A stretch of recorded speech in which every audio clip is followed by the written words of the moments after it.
दिन पे दिन बिगड़ते जा रहे थे। घर में जो भी राशन था वो भी खत्म होता जा रहा था। ऐसे ही एक दिन मोची ने अपनी पत्नी से कहा, अब मुझे और यहाँ नहीं रहना। यहाँ ना तो कोई कमाई हो पा रही है और ना ही कोई काम मिलता है। अरे पड़ोस का गांव बहुत बड़ा है, अब मैं वहाँ जाकर अपना मोचीगिरी का काम करूँगा। कुछ दिन घर से दूर रह लूँगा, कम से कम घर का खर्चा चलाने लायक कमाई तो हो जाएगी वहाँ। क्यों, वहाँ के लोगों के जूते चप्पल ज्यादा टूटे हैं क्या, जो आपको वहाँ जाकर ही मोचीगिरी करनी है? अरे अपनी जन्मभूमि में रहकर तो सिक्के कमाए नहीं जाते, पराई गाँव जाकर कमाएंगे ये पैसे। अगले दिन सुबह सुबह मोची चुपचाप अपने जूते चप्पल ठीक करने का सामान उठाकर दूसरे गांव की ओर निकल पड़ा।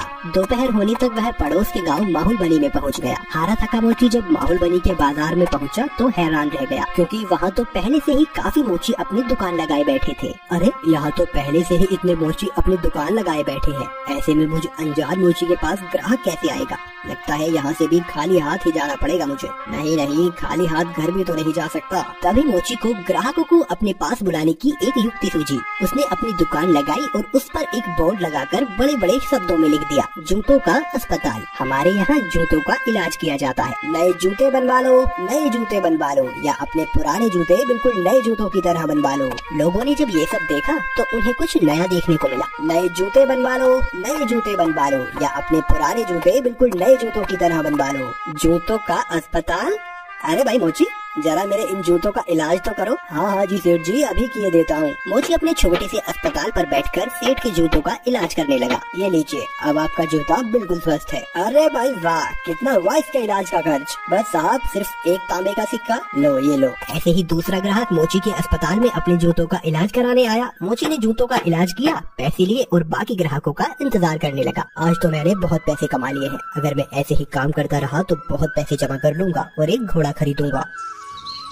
उसने बहुत मेहनत से काम किया और कुछ ही दिनों में 4 सोने के सिक्के जमा कर लिए। उनमें से उसने 2 सोने के सिक्कों के बदले एक व्यापारी से एक घोड़ा खरीदा और घर लौटने का फैसला किया। अगले दिन उसने अपना सारा सामान बांधा और घर के लिए निकल पड़ा। अपने रास्ते में उसे एक घने जंगल से गुजरना पड़ा, जहाँ उसने डाकुओं का एक झुंड देखा। हे भगवान, ये तो डकैत लगते हैं। ये डकैत मेरा सारा पैसा ले जाएंगे और मैं एक बार फिर से गरीब बन जाऊंगा। अब मैं क्या करूँ? मोची बहुत चतुर था, उसने हिम्मत नहीं हारी और उसने एक योजना बनाई। उसने एक सोने का सिक्का घोड़े के गले में बांध दिया और आगे चला। चोरों ने उसे पकड़ लिया।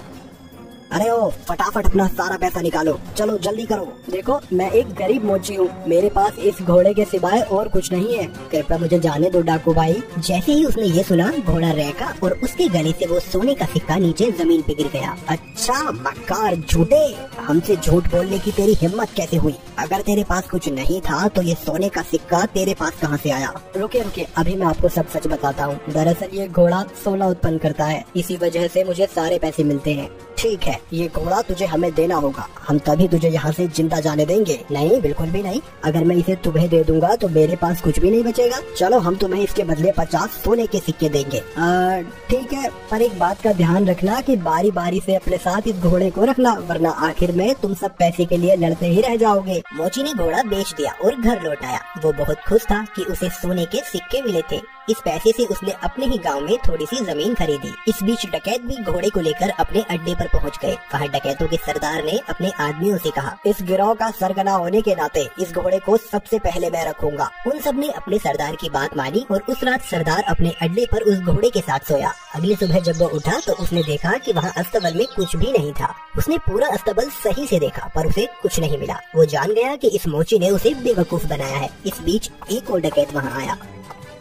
सरदार, आपको सोना मिला? हमें भी बताइए कि कितने सोने के सिक्के घोड़े ने उत्पन्न किए। तुम खुद ही ये पता लगा लोगे जब आज रात तुम खुद ही इस घोड़े को रखोगे। सरदार ने किसी से कुछ नहीं कहा, क्योंकि वह अपने आप को बेवकूफ साबित नहीं होने देना चाहता था। एक एक करके सभी डकैतों ने घोड़े को अपने साथ रखा, पर उनमें से किसी को कुछ नहीं मिला। वे सब समझ गए कि उन्हें बेवकूफ बनाया गया है। उस मोची ने हमें बेवकूफ बनाया है, अब हम उसे सबक सिखाएंगे। सरदार, उसने ये साधारण सा घोड़ा हमें 50 सोने की मोहरों में बेचा है। हम उससे अपना पैसा वापस लेंगे और हमें धोखा देने की जुर्रत की सजा देंगे। हाँ, चलो चलो।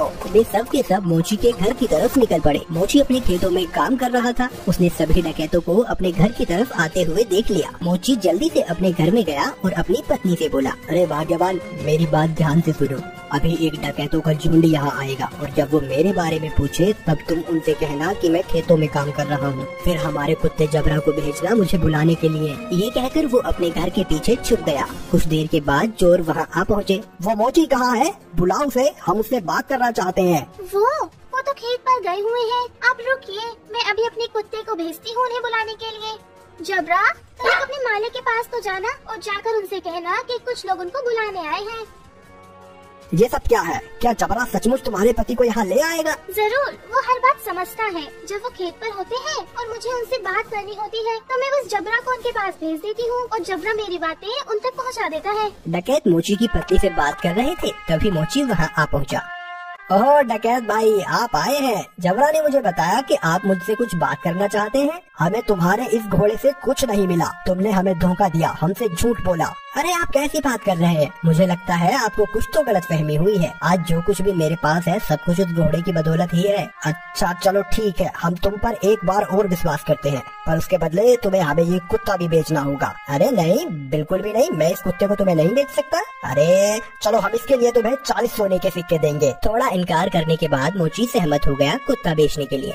चोरों ने जबरा को लिया और चले गए। जब सभी डकैत अपने अड्डे पर पहुँचे तो सरदार ने ऐलान किया कि वो पहला होगा जो कुत्ते को अपने पास रखेगा। बाकी डकैतों ने उसकी आज्ञा मानी और चले गए। सरदार ने अपने बेटे श्याम को बुलाया। चलो श्याम, मैं अब काम पर जा रहा हूँ, अगर मेरी जरूरत पड़े तो इस कुत्ते को मुझे बुलाने के लिए भेज देना। जैसा आप कहो पिताजी। कुछ देर बाद एक डकैत को अपने सरदार से एक काम आन पड़ा। उसने श्याम के पास आकर सरदार को बुलाने के लिए कहा। आप रुकिए, मैं तुरंत उन्हें बुलावा भेजता हूँ। जबरा, जा और जाकर पिताजी से कहना कि कोई वहाँ आया है उनसे मिलने। जबरा सरदार के अड्डे से भागा और बजाय सरदार के पास जाने के वो सीधा मोची के पास गया। जब सरदार घर वापस आया तब उसने देखा कि जबरा वहाँ नहीं था। वो जान गया कि जबरा जरूर अपने मालिक के पास गया होगा, तो वह अकेला फिर से मोची के घर गया।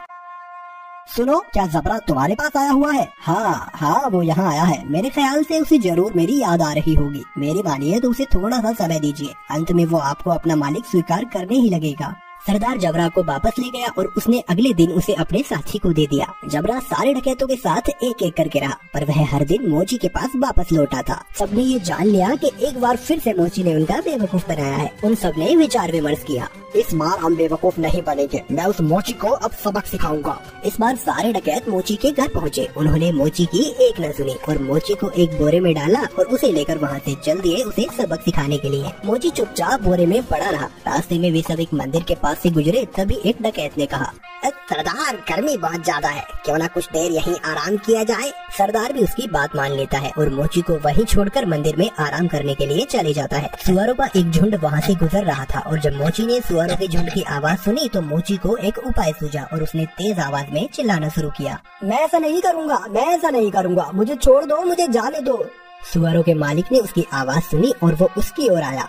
अरे रुको, क्या हुआ? तुम क्या नहीं करोगे? किसने तुम्हें इस बोरे में डाला? वो मेरी शादी जबरदस्ती जमींदार की बेटी से करवाना चाहते हैं, पर मैं शादी नहीं करवाना चाहता। क्यों भाई, क्या तुम पागल हो? अगर मैं तुम्हारी जगह होता तो मैं यकीनन उसकी लड़की से शादी करता।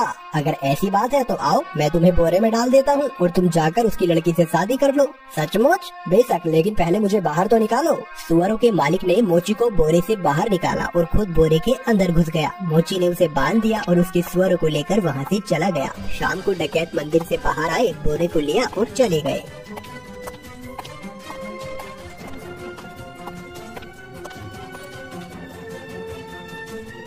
क्यों ना इस मोची को हम यहाँ इस कीचड़ में फेंक दें, ये इसे अच्छा सबक मिल जाएगा। डकैतों ने उसे कीचड़ में फेंक दिया और वहाँ से चले गए। वापस आते हुए उन्होंने मोची को सड़क पर देखा और वो हैरान रह गए। अरे तुम यहाँ कैसे पहुँचे? डकैत भाई, उस कीचड़ के नीचे एक जादू स्थान था और वहाँ बहुत सारा सोना था और बहुत सारे सुअर उस सोने की रखवाली किया करते थे। मैं इन सुअरों की मदद से वहाँ से वापस आया और कुछ सोना भी अपने लिए लेकर आया हूँ। अब फिर से वहीं जा रहा हूँ। आज सुनो, हमें तुम उस जादू स्थान पर ले चलो और खबरदार, तुम वहाँ रखे सोने को अब हाथ भी नहीं लगाओगे। पर मैं, अरे जैसा मैं कहता हूँ वैसा करो, ठीक है? अगर तुम जोर देते हो तो। डकैतों का